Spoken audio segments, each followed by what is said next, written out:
Well, the numbers are in and December was kind of mixed. But before we get into this video, as always, if you want to save time and money the next time you purchase a car, link to my car buying guide in the description down below. And then if you want to see more videos just like this, then I recommend you subscribe because I post content every single day.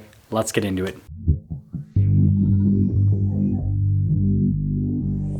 We're going to start things off by going over the December timeline, and then we're going to dive into some other things that happen within the car market in the sales month of December, and just basically how dealers fared and how customers fared overall after this crazy month.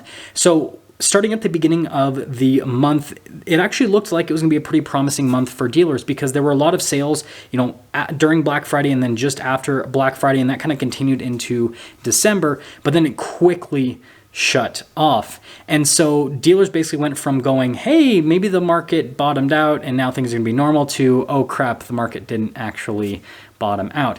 And so after the first few days of the month, most dealers had a big slump in sales, and that pretty much continued until the Federal Reserve meeting in the middle of the month. And this kind of makes quite a bit of logical sense because a lot of people were just waiting to see what the Federal Reserve would say, and then they're also waiting to see what inflation would be, to see, if the economy is is basically going into a situation where it's going to be better or if it's going to be worse. And well, the numbers came out. The Federal Reserve increased interest rates, and everyone was kind of, somewhat happy about the whole situation. And so what dealers saw after that meeting is that sales didn't necessarily spike up, but they started to increase slightly. And this still worried them because the sales numbers were not at the levels that they expected with everything that is happening, and frankly, again, with the quotas that they wanted to meet. And I think that this actually occurred for a number of reasons. First off, that Federal Reserve situation, people are just waiting to see what happens. And then also just how the month was structured.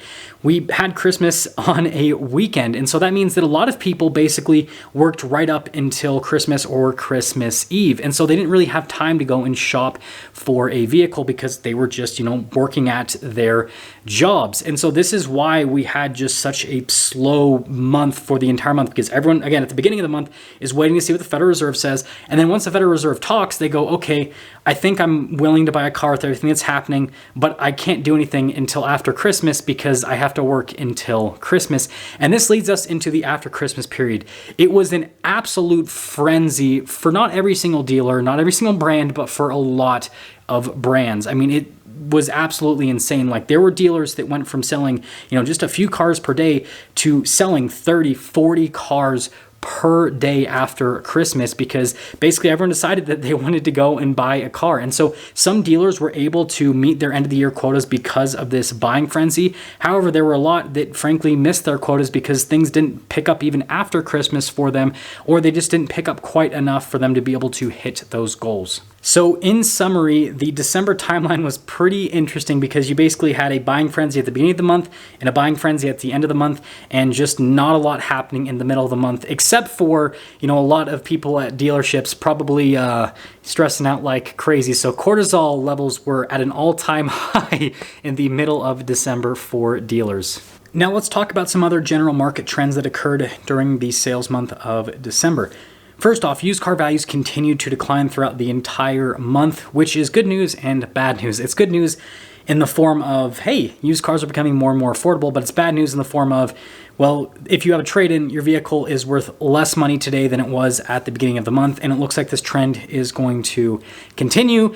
So as always, consumers are kind of in a better situation, but also kind of not. So I guess those of you that are just going to be buying a used car in the future, well, you're going to be able to get a much better deal. And something else that's interesting to note is there's another trend that's kind of sweeping the car industry, and this is the trend of dealerships offering substantially below wholesale value on trade-ins. And the reason they're doing this is they're expecting to sit on used car inventory for a longer period of time compared to what they usually do.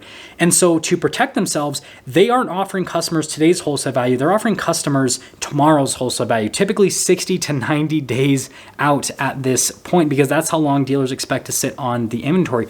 So don't be shocked if you get offered well below wholesale value on your trade-in if you go in to purchase a vehicle, because this is what dealers are doing at this point. They expect to just not be able to move used car inventory quickly until the market fully stabilizes, and then they, assume that things will go back to normal, where they're able to sell vehicles, within 15 to maybe 30 days.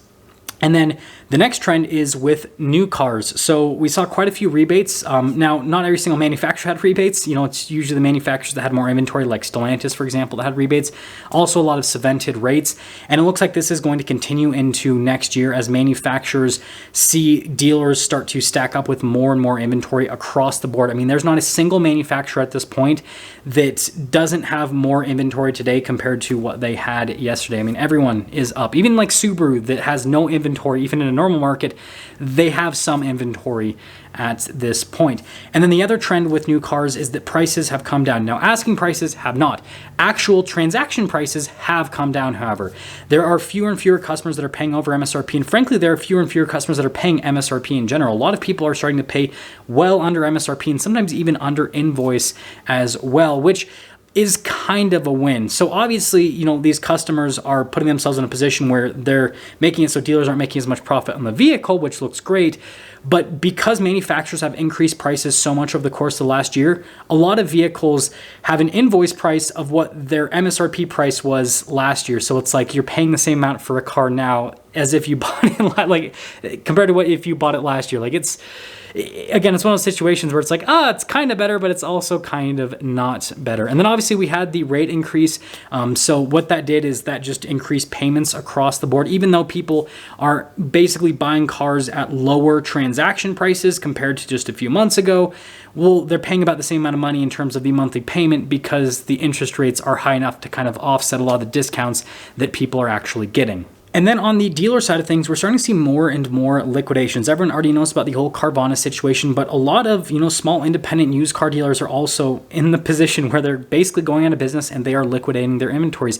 I've gotten several messages from people that run used car lots that no longer run used car lots because they just basically got themselves into a really bad situation, and again, now they're out of business, and this trend is only going to continue as these wholesale values on used cars decline. Again, used car dealers just don't have all of the profit centers that new car dealers have, and so they just don't have the ability to weather the storm as well as a new car dealer does, unless they somehow were able to see into the future and know exactly what was going to happen in the market and got rid of all their inventory before the prices started to drop, which I can tell you right now, that's not a lot of used car dealers. A lot of used car dealers continued to buy cars all throughout the entirety of 2022. And yeah, now a lot of them are just in a really bad situation where they're just completely underwater with their inventory.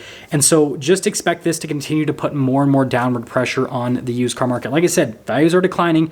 They're going to continue to decline for quite some time until this whole situation basically figures itself out.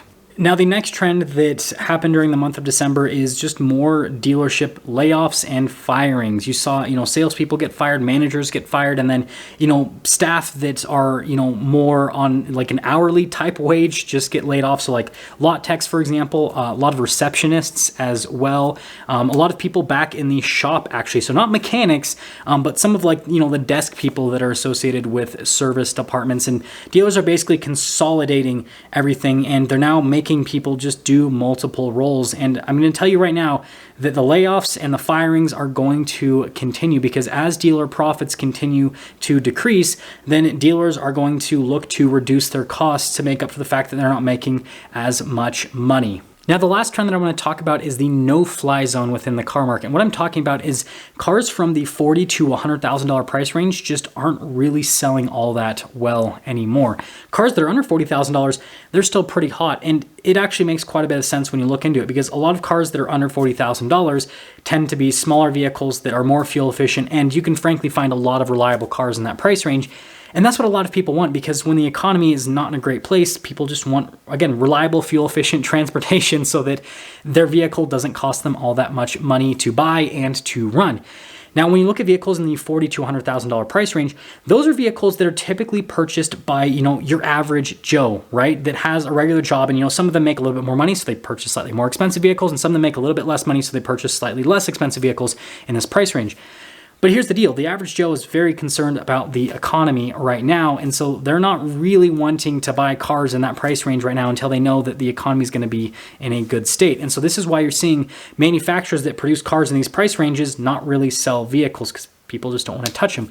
Once you go above $100,000, however, cars are selling again because people that have a lot of money still happen to have a lot of money, so they're still buying vehicles. And I think this was best shown by what happened at the end of the month. So at the end of the month, luxury car dealers sold a ton of vehicles to business owners looking for tax write-offs. And well, the business owners that are buying luxury cars tend to have pretty big businesses that make quite a bit of money, and they're doing fine.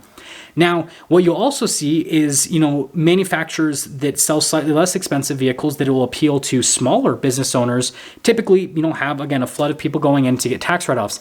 That didn't happen this year. Seriously, it did not happen whatsoever. Yeah, you had some of those smaller business owners purchasing vehicles, but a lot of them didn't, because a lot of these smaller business owners didn't make enough money to be able to, afford that end of the year tax write-off, right? They don't need an end of the year tax write-off because this year was bad enough to where, they're probably in the red anyways. And so it shows this huge gap within the economy, and it's literally reflected within the car market. I mean, the thing that is seared in my mind is on the same exact day, on December 30th, I went into a Land Rover dealership, jam-packed, tons of people buying vehicles, and they're all over $100,000 basically.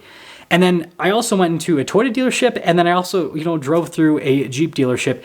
And I can tell you the Toyota dealership, not nearly as jam-packed, and the Jeep dealership, not nearly, there was not nearly as many people either. It was crazy. Usually it's the opposite. I can tell you right now, anecdotally, it's usually the opposite. When I go into a luxury car dealer, there's usually nobody there because it's usually just, one or two people every so often because, most of the people just, work with the salespeople online and all that kind of stuff. You don't see a bunch of people at a dealer in a buying frenzy like what I saw. Whereas with the non-luxury stores, there's usually consistently customers because, again, they usually sell at higher volume amounts. So to see the exact opposite at the end of the month, absolutely shocking, but it just shows what's happening within our economy and how there's a huge gap between those that have money and those that don't. That's going to sum things up for our video talking about what happened during the sales month of December, and I'm really excited to see what happens throughout the month of January, just to basically see what happens. I don't want things to get even worse, but at the same time, well, that looks like that's the trend within the car market. And, well, see you guys.